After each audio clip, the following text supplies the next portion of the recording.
One of the most famous prevalence among the nobility of the House of Habsburg is the so-called Habsburg jaw, a protrusion of the upper or lower jaw, which is known in general dentistry as prognathism. This is where the jawbones protrudes beyond an imaginary line of one's skull, or in Greek, it means forward jaw, prognathism. In European history, there have been several famous monarchs who had issues with prognathism, where the lower jaw protrudes forward. This was very famous among the Spanish, Austrian, German, Habsburg royal families. Most of the causes were due to rampant years of long incest among the powerful royal families. This was heavily the case with Habsburg Spain, where in 184 years they ruled Spain. 9 out of 11 total marriages were incestuous. Due to the incest, the family's genetic line progressively deteriorated until the last heir, King Charles II, was physically incapable of fathering heirs, ending the Spanish Habsburg line. Charles II's jaw was so bad, he struggled to eat or even speak. He was also very weak and mentally handicapped. He was often nicknamed the Bewitched or the Hex, and the joke was, it was said that his wife thought he was so ugly that his face scared her. Emperor Charles V, who was king of Spain, also had the same issue with the Habsburg jaw, which was so bad he could not close his mouth. Reportedly, there was a peasant once that shouted at Charles, saying, "Your Majesty, shut your mouth. The flies of this country are very insolent." In Austria, with the House of Habsburg, they had the same issue. It was often nicknamed the Austrian lip. One of the most famous Habsburgs that had such a protruding lower lip was Marie Antoinette, who became Queen of France, the later wife of King Louis XVI. Overall, the Habsburg dynasty was one of the most influential in Europe, but due to its infamous inbreeding, it later became its downfall. The Habsburg dynasty later became a human laboratory for researchers with modern dentistry to study how to prevent such rare diseases. Many of the Habsburg royal family's members' portraits have actually been used and mapped out to prevent such genetic issues. Prior to modern dentistry, there were no treatments for this condition of prognathism. You simply just had to endure such genetic issues. Today, the common treatment is a combination of orthodontics, using, say, braces, and a combination of orthognathic surgery, which helps to correct the conditions of the jaw and your lower face to make one's jaw more straight in position. Overall, the Habsburg jaw in the end shows why inbreeding and incest are frowned upon in the modern world, and it shows its negative effects with harmful consequences. A short little documentary I made, of course, on prognathism, of course, often called Habsburg jaw, which was something that Spanish Habsburgs had a lot of problem with, which I'll, of course, talk about today. So, anyway, welcome you back, Daniel Simon at Baton Rouge Community College. Hope everybody's having a great week out there. I guess we're in week 5 of the semester for this History 1123 class. So it looks like everybody got a bunch of students I know watching live right now this morning. I know Brittany joined us earlier this morning. Hey, good morning. Brianna, hey, what's going on this morning? Elizabeth, hey. Courtney, what's going on also as well? And we got a few more students too. Looks like Christopher's also joining us as well, along with Steph. Hey, and then of course also Ashlyn as well. So, yeah, of course, this week, of course, like I said, I'm continuing with the Age of Absolutism, which this week and next week I'll have some other lectures coming up, which these lectures, there's only 4 of them, of course, on the Age of Absolutism will be, of course, go towards y'all's first exam, which I know for this class, we'll probably have that probably up by next Wednesday, for sure, which I think is like September 28th. So I'm kind of working on that right now. But I'll kind of talk more about that later about that particular assessment. I know right now, I think the only big topic, at least assessment wise, that's out for y'all to work on. I think a lot of you haven't done it yet, but you are working on it still. But that's the Reformation quiz. I know from those two Reformation lectures we, I guess, did last week. Yeah, that's something y'all need to kind of wrap up on and get done. I'm not going to put that on the first exam. I think enough stuff coming up with 4 lectures will be enough to have an exam. But y'all should be now working on, I think, that second vocab, and then obviously the book report. That research paper on the book report should be something y'all should be working on. And keep sending me, emailing me, whatever book title you want to read, of course, for the semester. So anyway, like I said, today I'm going to move on. I'm going to talk about more about the age of absolutism. Of course, I'm going to switch from talking about the Bourbon regime in France that was there. I want to discuss about the Habsburgs, which the Habsburgs were famous royal families that kind of go back to like the late Middle Ages. So I'll kind of talk about them. They do kind of split it up, if you know about this, into like the Spanish Habsburgs, mostly concentrated in Spain, but we'll talk also about the Habsburg monarchy, which is mostly in Austria, around Austria, in southern Europe as well. So we'll discuss them a lot today. So if you have any comments, questions during the live stream, let me know, or you can always leave, of course, a comment later on my channel as well. So, um, yeah, the Habsburgs, are pretty famous. They go back to like the Middle Ages. In fact, quite older than some of the other dynasties in Europe. I think maybe like you have one, maybe the Rurik dynasty in Russia that's also pretty old. That goes back to the Middle Ages, but like the other ones we'll talk about later, not quite as old compared to them. You can see that's a famous palace, by the way, the Belvedere, which is one of their palaces that they constructed in Vienna, which Vienna is one of the famous capitals, of course, of the Habsburg monarchy later. But the Habsburgs were known for controlling a lot of lands. They go back to the Middle Ages, but by the 16th, 17th centuries, the Habsburgs control vast amounts of land that are in Europe. Pretty much from Western to Central Europe, the New World, uh, at one point in the Pacific, Indian Oceans, also the Philippines and all that, and of course, uh, you know, pretty much had an extensive empire. Like especially the Spanish Habsburgs was pretty massive in size, like 4 or 5 million square miles at one point. They have different, like I said, branches. We'll kind of get into and discuss that are kind of well known. They have the main ones like the Habsburg monarchy, which it's called different names, Habsburg Empire or Austria or Austrian Empire, of course, later. They're mostly in like the southern part of Europe, primarily. And the Spanish Habsburgs are more controlling, like in Spain. I think at one point they controlled Portugal for a while.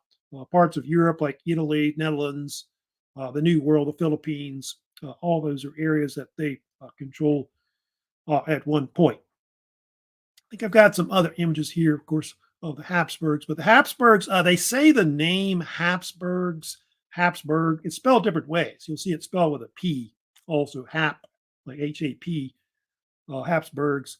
They say the name is coined from a castle that they think was built sometime in the high Middle Ages called Habsburg Castle, which I think there's a debate about where it is. But there's one I know they claim that's now in Switzerland.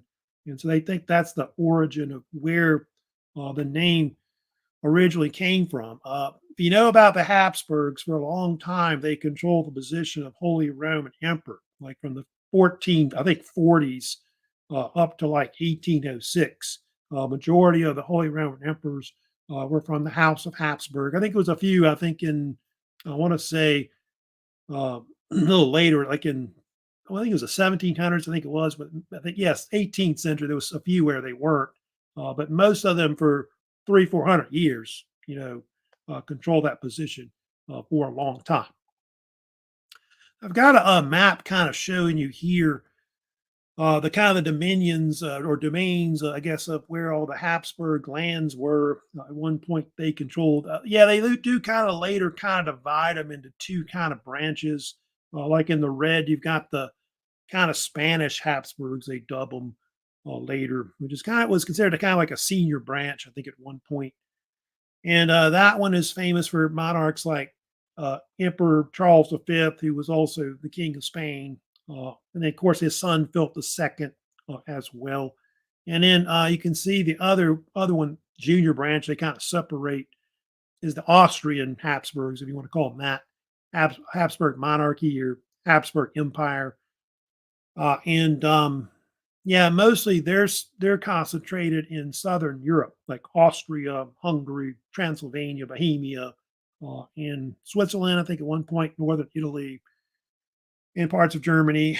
And they're kind of connected with the Holy Roman Empire because a lot of the rulers of the Austrian monarchy are also emperors as well. That here's, of course, some images, of course, of the House Habsburg. Of course, I'm going to first talk about the Spanish Habsburgs. We'll, of course, get into them. But you can see there's a bunch of them right there in that image. I think mostly in the middle, you've got Charles V, and on the left, that is, I believe that's, of course, King Charles II. I think on the right, that might be Joanna, who was also a ruler as well. But yeah, Emperor Charles V, who you see here, is really one of the most famous of the Spanish Habsburgs.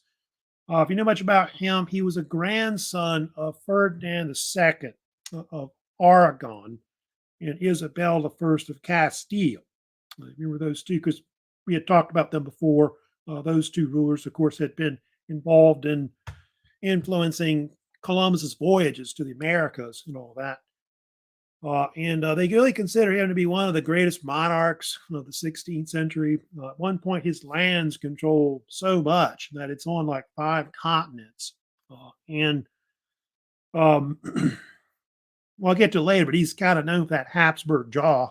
You can see there, which is well known with that particular dynasty. But the Habsburgs have, if you look at the amount of monarchs that they had, that they controlled Spain, the first one actually went back to he had a father whose name was Philip I of Castile. He was considered really the first Habsburg to rule Spain. I think he was from the Netherlands originally. And he was married to Joanna of Castile. I think I've got an image of them showing those two right here. But yeah, Philip the First on the left, who, by the way, didn't reign long. I think he died in 1506. And then she on the right actually was the main ruler, Joanna of Castile, who actually went mad during her reign, and she was known as Joanna the Mad. But that's basically Charles V's parents, basically there. And Philip the First, I think, had a nickname. He was called the Fair or the Handsome, that kind of thing.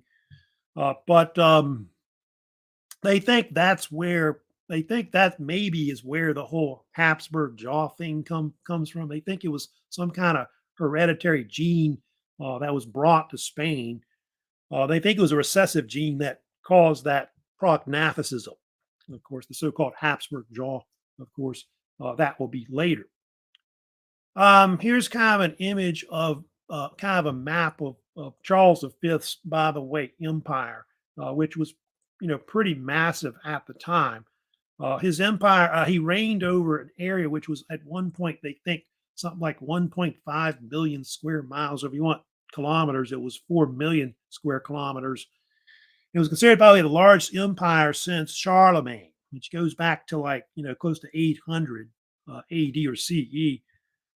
And so Charles mostly spent predominantly his entire reign trying to defend it, his whole empire, which was massive in size, which his empire wasn't just in Europe. You see, it was like Spain, Portugal, and parts of Central Europe and Italy. But it was also based, you can see, in the New World, like New Spain, Peru, in the Americas. And they were even getting into into like Asia, like India, the Philippines later as well. So it's a massive empire. And Philip was known for a lot of things. I think we had already talked about this before about Philip. Philip, was the one that was involved at the beginning of the Protestant Reformation and all that, where he tried to stop Martin Luther with his so-called Edict of Worms.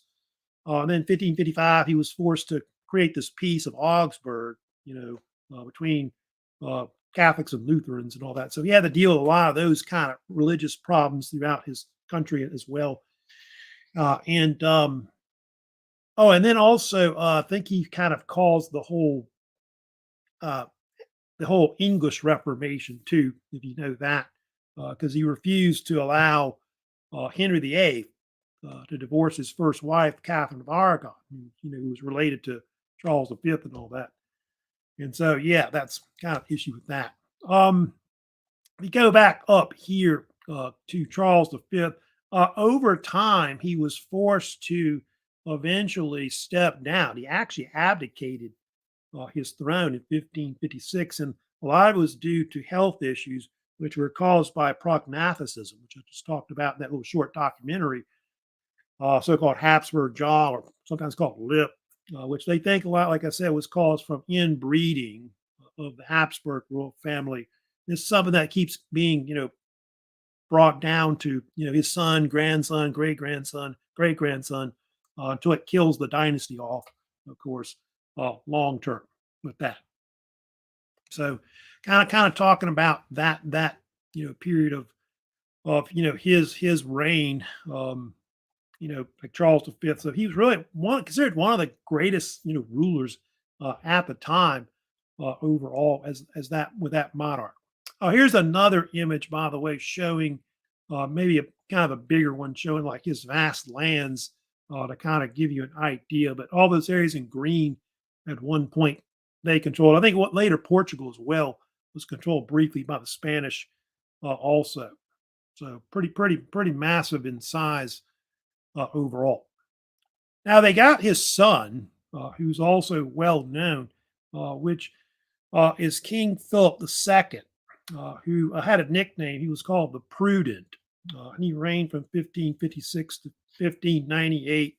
He reigns during a time, by the way, that's often called the Spanish Golden Age.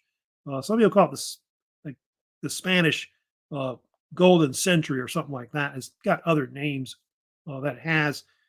But he's gonna. What ends up happening if you go back to that map there, which is kind of famous, what occurs is that Philip actually, after he stepped down, abdicated, he actually split the empire up. That's one of the things he did. And so his son got most of the Spanish lands, like Spain in the New World, the Philippines, and he also got southern Italy as well, like Naples, Sicily, and Sardinia. I think all that went to him. And then what happened was he had a brother in Germany, which was Ferdinand the First. He was the Archduke of Austria, and he ended up getting basically the Austrian lands. And so basically that split the whole Habsburgs into kind of like two branches, one Spanish and one Austrian. And so that's what you get afterwards because of that. So yeah, Philip, yeah, he lives during this time called the Golden Age, which was a period of flourishing arts and literature throughout that time period. It's also like the peak of the Spanish Empire when it's like close to like almost 5 million square miles at one point. The Spanish Empire is in size, which the Spanish Habsburgs, their dynasty ends in 1700. But really, if you get up to like close to like the end of it, like close to 1700, it's actually in decline. It's something it's kind of known for. Of course, if you study about that time, the whole Spanish Golden Age, they have a lot of famous literature that's written, like Don Quixote, you may have heard of, which is by Miguel de Cervantes. He, of course, wrote that in the early 1600s. So that was kind of a series of novels that are kind of well known that people have read before. And then also they had this famous painter you may have heard of named Diego Velázquez, who's well known, who did different paintings like Las Meninas, I think is the name of that painting right there, which Both those are kind of famous. So yeah, Don Quixote, early 1600s, of course, and then the artist Diego Velázquez is a little later, more into like the mid 17th century, but he's known for doing a lot of famous paintings in Spain. That's now famous today overall. Going back to Philip II, he was also known as a defender of the Catholic faith. He was kind of a proponent of the Counter Reformation to try and stop the Protestants. There's several things he's well known for. I think the big thing he was more successful for was in 1571, where he stopped an invasion of Europe by the Ottoman Empire off the coast of Greece, the so-called Battle of Lepanto. It's called. I think it happened on October 7th, 1571. And a coalition of Catholic states, which involved Spain and some states in Italy, were able to basically crush the Ottoman Empire's navy, which was an interesting battle. I think I've got an image showing the Battle of Lepanto, but it was considered one of the last major battles where galley ships were used. Which what galley ships were? They're basically ships where they use like rowing vessels, like the ancient triremes and things like that from a long time ago. It's one of the last battles that was naval battles was fought like that, of course. So interesting about that. But they prevented that, and that he was kind of seen as this defender of Christians in Europe and so on. Oh, and then later, we won't talk about this today, but later in 1588, Philip tried to invade England. He had been, by the way, if you know about Philip, he actually married the Queen of England, who was Mary the First, later known as Bloody Mary. That had been a very unpopular relationship in England. And after his wife died, he decided to try and invade when Queen Elizabeth was the ruler, Queen Elizabeth I, but it was unsuccessful. So-called defeat of the Spanish Armada in the summer of 1588. And so I think sometimes they mark that as the beginning of maybe when the Spanish Empire starts to kind of decline a little bit. But between the 16th up to like the 18th century, it starts declining for sure. So that, and I'll talk also about some of the other rulers they had. I'll kind of go into it too, just kind of since we're talking about the Habsburgs. I'll kind of mention about some of the other rulers that came in later. They had also Philip III, who you see on the left, was the son of King Philip as well. And then you also have King Philip IV. Those were like his sons and grandsons that kind of reigned over the Spanish Empire, who reigned, by the way, in the 17th century. I think the one on the right is more famous. Philip IV was sometimes known as the Planet King, they call him, because I think under him, it's like when the Spanish Habsburg Empire peaks, which was, I think it peaked at almost 5 million square miles. It was massive in size at the time. And they say that's the peak of the Spanish Golden Age because Philip IV was called also the Planet King because he collected a lot of art. He was a big patron of the arts at the time. And I was talking about Diego Velázquez, I think was painting around that same time and all that. So that's kind of, and then you have one more ruler, of course, they always talk about with the Habsburgs, who's Charles II. He's the last ruler that reigns till 1700. And he had nicknames. They called him the Bewitched or also the Hexed because he had all kinds of issues, which a lot of them were predominantly physical, mental issues that he had. He suffered from a lot of inbreeding issues, of course, which I talked about, the so-called Habsburg jaw, which I think I had another image I thought I had showing the different people that had it. They think his father had it. He was, Philip IV, before they kind of see it pronounced there. And of course, Charles V also had it as well. But it got progressively worse as it got down to Charles II. And it got to the point where he couldn't really do much physically, mentally. as ruler, and he didn't have any children, which was another problem overall. And they do think that what happened because of the fact that he doesn't have, an heir, it creates a conflict afterwards, which it leads to a war in Europe. When ends up Charles II ends up giving the throne to Philip of Anjou, who is the grandson of Louis XIV, who's on the Bourbon throne of France, and it's going to eventually lead to the Bourbons taking over Spain. So you Habsburg Spain becomes Bourbon Spain, and it creates this really turbulent war in Europe that is called the Spanish Secession War, where the Habsburgs and the Bourbons try to fight for control over Habsburg Empire, and I think Louis XIV wanted to combine the Spanish and the French empires together and all that, and the Habsburgs didn't want that to occur. And so what happens later, the Bourbons eventually take it over. They'll eventually do take it. Uh, Philip of Anjou becomes King Philip V, of course, of Spain.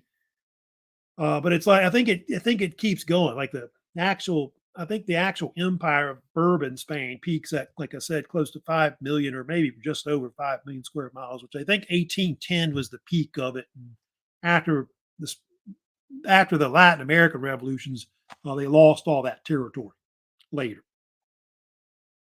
So yeah, all cause of the Habsburg jaw, all the inbreeding of the royal family. They think that most of their marriages were kind of like that. They were trying to keep the bloodline, I guess, within the family and all that, and it ended up eventually destroying it. There, of course, is Philip V on the right, but yeah, Louis XIV was not. Yeah, I think he wanted to get the throne himself. I think was the deal with that, but it ended up going to his grandson, and the two kingdoms, Bourbon, France and Bourbon Spain, remain separate after that war. Now I'm gonna move on next. I'm gonna talk for a few minutes on, of course, something else. Of course, it's more famous with the Habsburgs. I'm gonna get into it. I'm gonna discuss about the Habsburg Empire, Habsburg monarchy that really controls Central Europe, which the areas they control are predominantly Austria, Hungary, Bohemia, parts of Transylvania, northern Italy, the Netherlands at one point, especially by the 18th century. It is considered one of the most famous empires, of course, in Europe. Here's kind of a map showing you what the Habsburg Empire kind of evolves into, which really that might be more by the 18th, 19th century that you're looking at. But it's of course known by different names. They never really had an official name of the Habsburg Empire, Habsburg monarchy, Austrian Empire, or simply just Austria. I think is of course the name they started using by the 18th, 19th centuries. Austro-Hungarian Empire or Austria-Hungary is another name they used by up to like World War One. And the Habsburg monarchy was a multi ethnic empire. It was made up of different kinds of peoples and nationalities that lived throughout that region. A majority of people were Catholic as the main kind of religious faith. But in those areas you're looking at, you can see there was, Austria, Hungary, Bohemia, Slovakia, West Galicia, East Galicia, Transylvania, etc. There are all kinds of peoples that live there. You had Germans, you had Hungarians, Czechs, Moravians, Slovaks, Polish people, Slovenes, Serbians, Croats, Bulgarians, Romanians, Italians, and lots of Jews also living throughout that area as well. So it's made up of multiple ethnicities and different languages. Although German becomes the main language they use, although in Hungary they don't really like that German being used as much. But I think up to the Austro-Hungarian Empire, really Austria-Hungary, the ones that have any real power later, especially by the 19th century. I'll get to it later, not today, but because of all these different nationalities, that's why you end up with the Austro-Hungarian Empire being broken up. That because they lost World War One, because they were on the German side during the war. But today in that area you're looking at, you have all these different countries that eventually merge later, like the Czech Republic, and it was one of the main ones at the top where Bohemia is. Austria and Hungary are separated now. I think areas on the bottom, it's kind of where you get a lot of those Yugoslavian states. It'll be down there. I think Romania is kind of like in the eastern part where Transylvania is, and all that.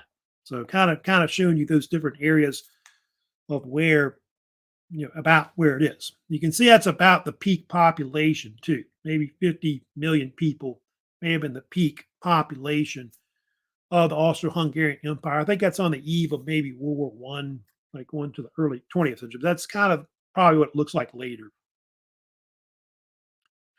Yeah, kind of going back to it, but you can see all the areas that the Austrian monarchy, their empire, kind of controlled in that yellow area. So northern Italy, Germany, Austria, Bohemia, Hungary, Transylvania. Those are all areas. One point Switzerland as well.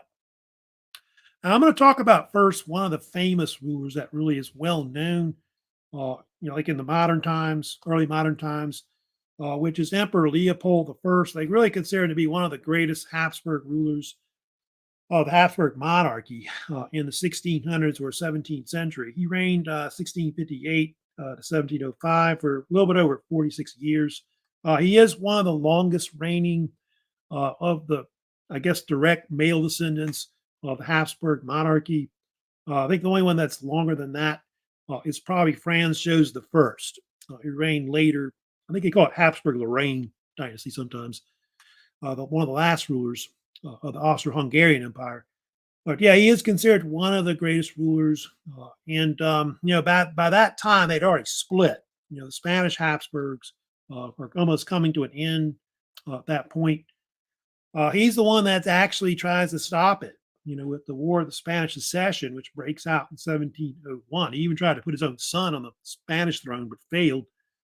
But his biggest success was really expanding the empire of the Habsburg monarchy, which their biggest success was really the defeat of the Ottoman Empire, where the Habsburgs and the Turks tangled in what became known as in Europe at the time the so-called Great Turkish War, which was fought between 1683 to 1699. Even involved, I think Russia came in and fought as well in that war. And it involved also other powers too, like Poland or Polish with Lithuania was in it too. And Christians in Europe formed this alliance called the Holy League to prevent the Ottomans, who were Muslim, from overrunning parts of Europe. And so, yeah, Russia joined, I think, under Peter the Great at one point. And then Poland, Lithuania also joined as well, which they call it the Kingdom of Poland for short.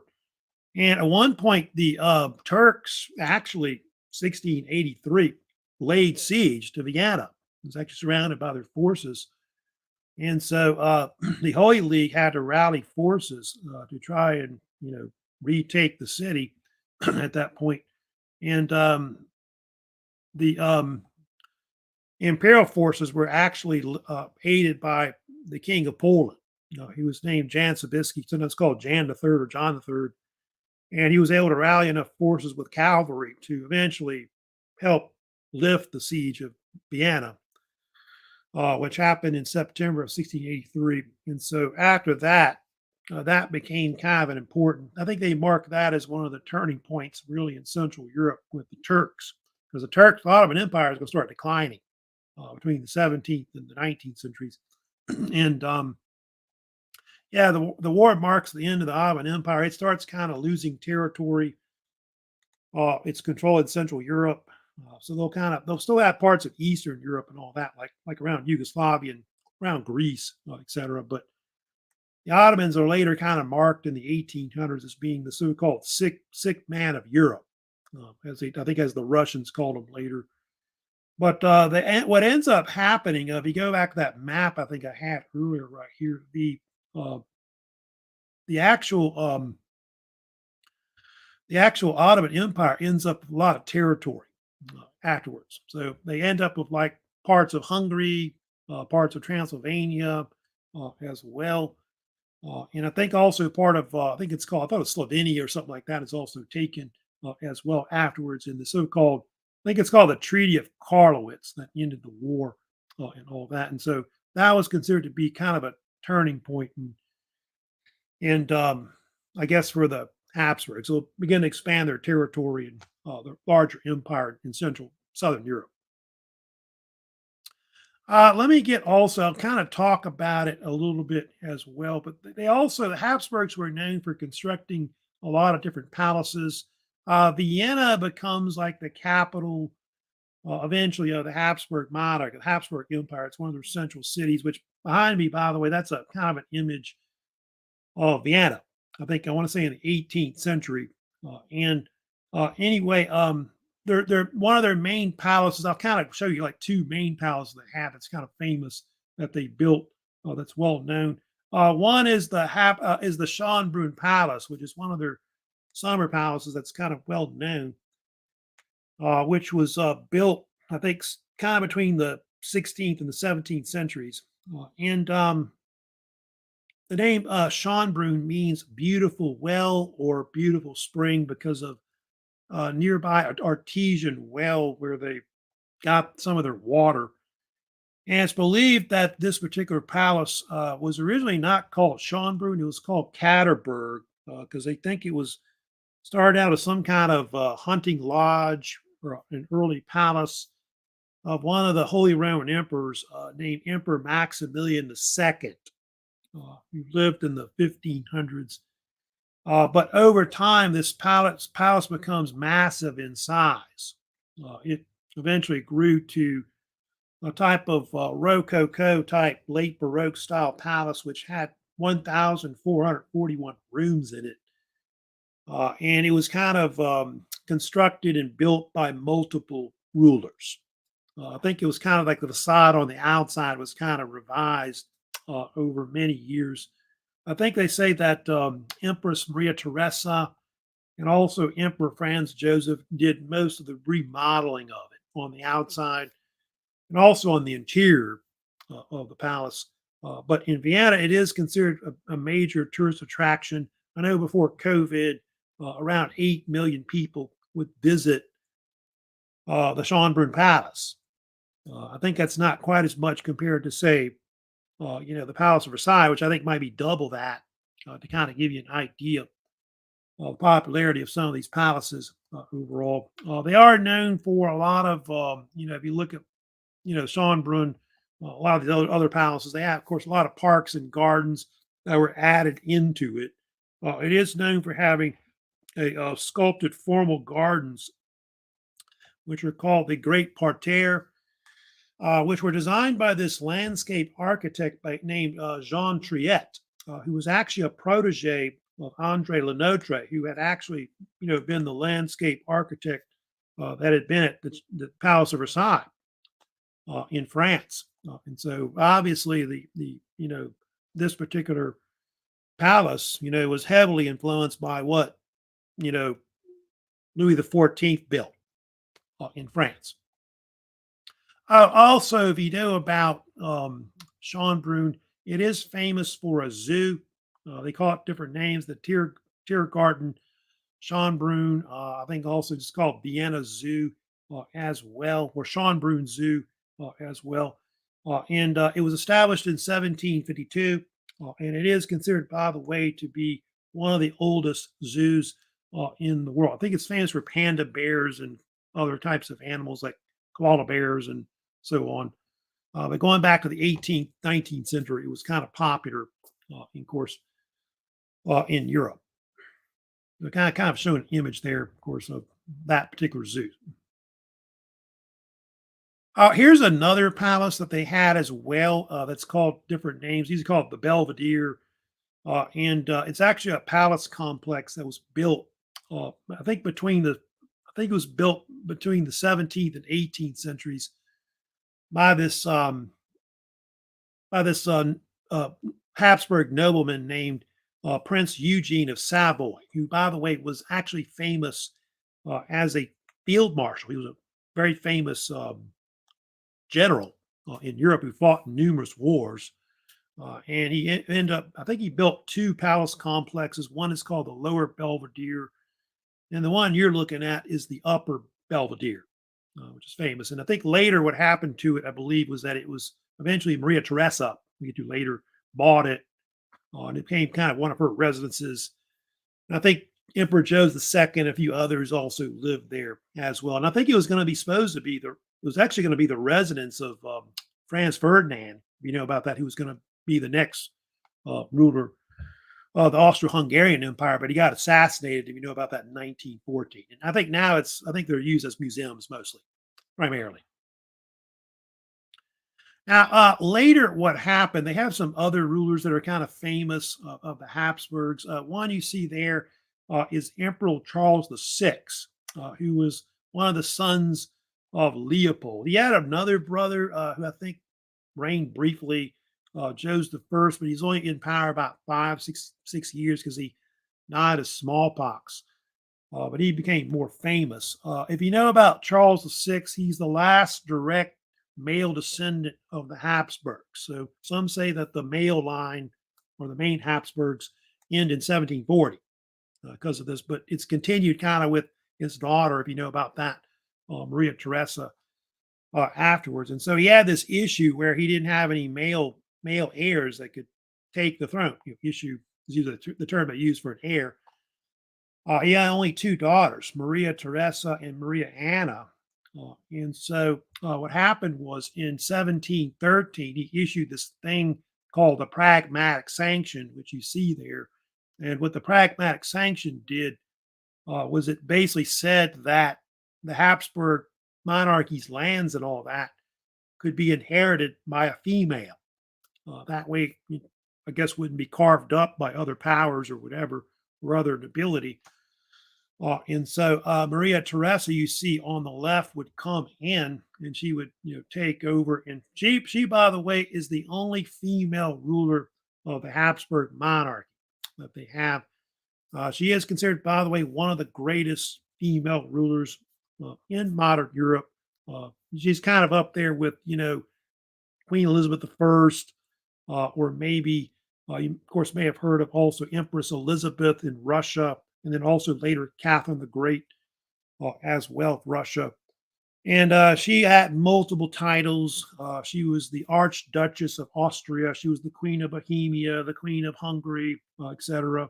And later, she ended up, if you know about this, also being Holy Roman Empress through marriage, because the Holy kind of a weird period, I guess, in the 18th century. But she had this husband she married named Francis Stephen, who was from Lorraine. That's him on the bottom there in the middle. He later ended up becoming Holy Roman Emperor, which I think he was Holy Roman Emperor from 1745 to 1765. And it was one of the very few periods where Habsburg didn't really control the Holy Roman Emperor position. Just elected position, by the way, in Europe. But if you know about it, she had all the real power behind the throne because, hereditarily, she controlled all the lands, etc. But he was really a figurehead, if you know about this. And yeah, it does say there, if you look at it, of course, in that image right there, they did have a lot of children. They had 16 children at one point. It's a lot of kids.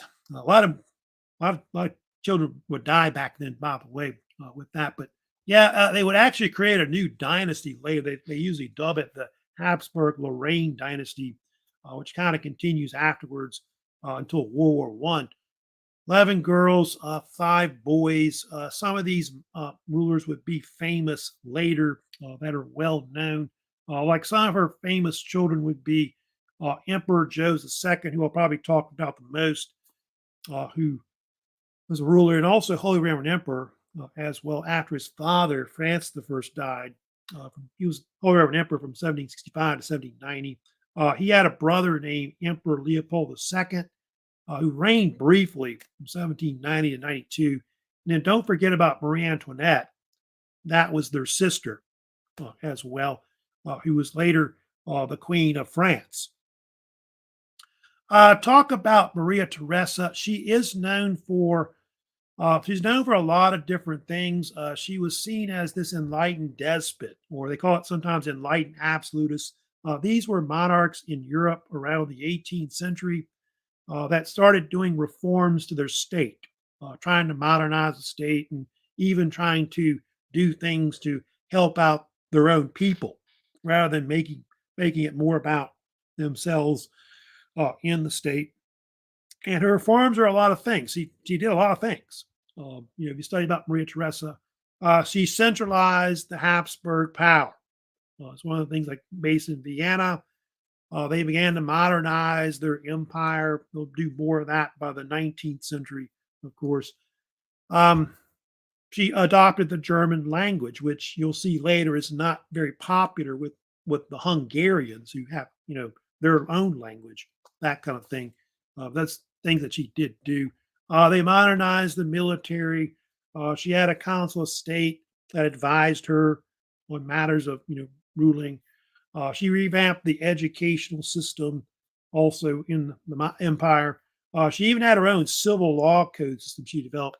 The Codex, really called if you want to call it the Theresia Code or Codex Theresianus as well. And a lot of these other powers were also doing the same thing in Europe at the time, creating law codes and things like that. Because I think in Prussia they were doing it later. Napoleon does it, like the Napoleonic Code, a little later. When she came to power in 1740, she had a lot of trouble. There were powers that really didn't want her to be on the throne because she's a woman.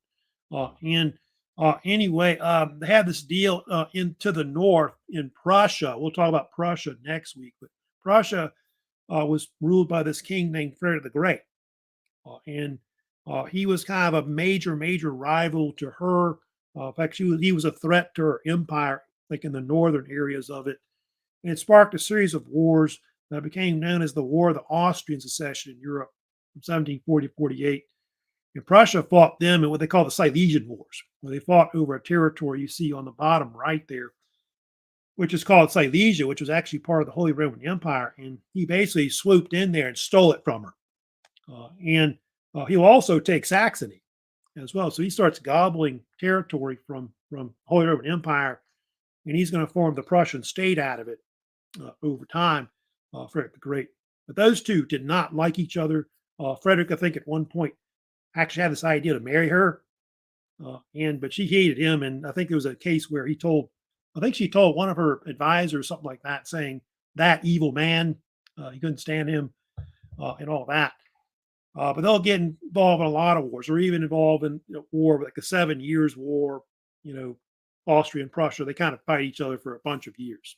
Later, they're allies. If you know about that, like in World War One, etc. But that at the time they were kind of considered enemies. There's some later rulers that are kind of famous, also as well known. This one is considered like one of the most famous rulers, I think, after Maria Theresa that you really read about, which is Jose II, who was Holy Roman Emperor from 1765 to 1790. He's very famous for his enlightened reforms in Europe. He was a big proponent of the Age of Enlightenment, and a lot of people kind of consider him to be one of the best examples of an enlightened despot. I think that one, and maybe I want to say Frederick the Great and Catherine the Great, they're probably well known for that too. And his reforms were so well known in the Habsburg Empire that it was called Josephinism, which I think was kind of a nickname that they kind of made fun of it because some of his reforms they thought went too far. But there were some things that he did do that are kind of famous. Like I know he gave a lot of religious rights to people like Jews and Protestants. That's something you start seeing where the Jews are kind of emancipated in Europe. You see this in Germany too, like in Prussia, they start emancipating them also as well. But he went further, like he even banned like capital punishment and torture and things like that. He built I think he even built like insane asylums. He's the one I think they think he's the one that kind of developed that Schönbrunn Zoo. They say a lot, and but I think they think some of his reforms went too far. When the French Revolution broke out, there were some cases where they were trying to reverse some of them a little later. There are some other rulers that reigned later. There's, of course, Joseph the Second right there. Yeah, there's some other things he did that are kind of surprising about Joseph the Second. He abolished serfdom. It's something you start seeing a lot in Europe in the 80s, because in Prussia they do the same thing as well. So yeah, freedom of religion, civic rights to Protestants and Jews. So I just talked about that with the patent of tolerations that came out. Freedom of the press was something he did that was kind of interesting with that. Reformed the judicial system. Yeah, actually, at one point he got rid of capital punishment like the death penalty and torture, which is interesting thing about that as well. There was one thing that was controversial about Joe II. He created a separation of church and state, which kind of angered the Catholic Church, but he forced them to close a lot of their like monasteries and stuff because he wanted only them to be used maybe for like schools or something like that. So that was one thing that was kind of controversial about him. You can see he established hospitals, insane asylums, poorhouses, and orphanages also as well. He also was a big patron of the arts, especially with music. If you know about classical music at the time, you get a lot of artists like Mozart that come out, and he was a big fan of Mozart, who at one point was a court uh, composer for him. But yeah, there are other rulers that kind of come later. You can see for a while after his mother died, he kind of ruled by himself for about 10 years, from 1780 to 1790. He had a brother that he had, and there's his sister, by the way, Marie Antoinette, who would be married to eventually the King of France, who's later Louis the 16th. They were unable to save her later, the Habsburgs. If you know about her, she's kind of the so-called tragic queen that's later killed on the guillotine in the French Revolution. I think the Habsburgs later try to back counter revolutions against the French Revolution, but she's kind of a tragic figure, one of the daughters of Maria Theresa. Yeah, there's Francis II. He's a later ruler. They do have Leopold II, who died. He only ruled for about 2 years, from 1790 to 92. But if you know about Francis II, he's a nephew of Joseph II, and he basically is one of the last Holy Roman emperors that you have. Eventually, it's going to be abolished, that position, which a lot of it had to do with Napoleon. The fact that Napoleon, between the late 18th, 19th century, eventually takes over Europe. Is what's going to occur because of the rise of Napoleon. And so in 1806, it's actually dissolved, the Holy Roman Emperor. And so what ends up happening with Leopold, Leopold ends up becoming what they call the first emperor of Austria, because they'll drop the title of Holy Roman Emperor. And so he goes from being Emperor Francis II, Holy Roman Emperor, to being Emperor Francis I of the Austrian Empire. So 1806 to, I guess, about 1867, that's kind of the nickname they call Habsburg Empire. It's called the Austrian Empire afterwards. And it'll eventually have different rulers that evolve over time, because eventually you'll end up with this other empire that is kind of the evolution of it, which will be the Austro-Hungarian Empire, which I'll get to it later. Austro-Hungarian Empire was this dual monarchy of Austria and Hungary that emerged in 1867, so-called, I think they call it the Austro-Hungarian Compromise that they have. And it was actually a constitutional monarchy of the Habsburg Lorraine dynasty in power at the time. And they basically control vast amounts of territory, which I showed you in that map earlier that I had earlier, which was mostly in southern Central Europe, based around Austria and Hungary. But Austria and Hungary were the only ones that really had any real power overall.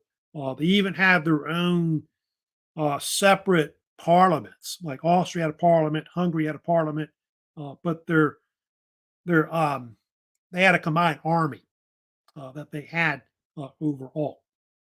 The Habsburg rulers of Austria-Hungary are sometimes called emperor king because basically they ruled as emperor of Austria and the king of Hungary. Like I said, they had separate parliaments. They had even separate like, prime ministers, but with a unified military overall. You're looking at the most famous ruler, of course, of the Austro-Hungarian Empire. He was actually the ruler from 1848 to 1916, which he almost ruled 68 years. In fact, he was at one point considered one of the longest reigning monarchs in Europe. I think he might be one of the longest reigning male rulers overall. They say he was born in the Schönbrunn Palace and died in the Schönbrunn Palace. Kind of give you an idea of how long he's in power. But he's the actual monarch when World War One breaks out. His nephew, Franz Ferdinand, was supposed to be the actual ruler and was supposed to take over, but he died, got assassinated in 1914. But these are all the different rulers they have later. So you have Francis I, who was originally Francis II, the Holy Roman Emperor. Ferdinand I, of course, there was actually a ruler before him that was briefly reigned. Franz Joseph I. They had one more ruler who did reign until 1916, 1918, which is Charles I as well, but he's kind of not well known, of course, after that. But we'll talk more about Habsburgs later when I get more into talking about like the excuse me, the 1800s.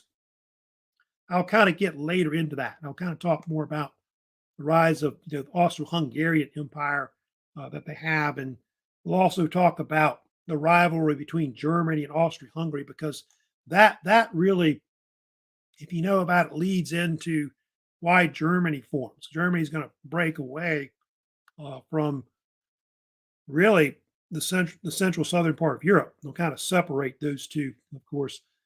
And you'll see like the German Empire in the north, and then, of course, Austria-Hungary in the south, Austro-Hungarian Empire. And so those are the two rival states that you'll have, when World War One, of course, breaks out. So, yeah, next week I'll kind of continue talking about the age of Habsburg. I'll kind of get into talk about the rise of Prussia, because Prussia, is going to lead into later the German Reich or German Empire that emerges in Europe in the 19th century. And we'll also talk about the rise of Russia as well, especially the Romanov dynasty that we have. We'll get to them the most, talk about them, because I'll kind of talk about Peter the Great, Catherine the Great, those kind of rulers, which are really some of the most famous and kind of a controversial topic right now, I know, because you got that Russian-Ukraine war that's going on now. So that's it for now. Don't forget, also, like I told you about reminders about assignments that are out there. I think I told you the Reformation quiz is still out. I want to say it's due by the end of the week, unless I extend it. I'll have to look and see how everybody's done, with that overall. But I think that's the only main thing we have now going into the exam. That's next week. The first exam, of course, on the age of absolutism. So that's it for the week. I hope everybody has a great weekend coming up and good rest of the week. And I'll see you, of course, next week into week 6. So y'all take care. Have a good one.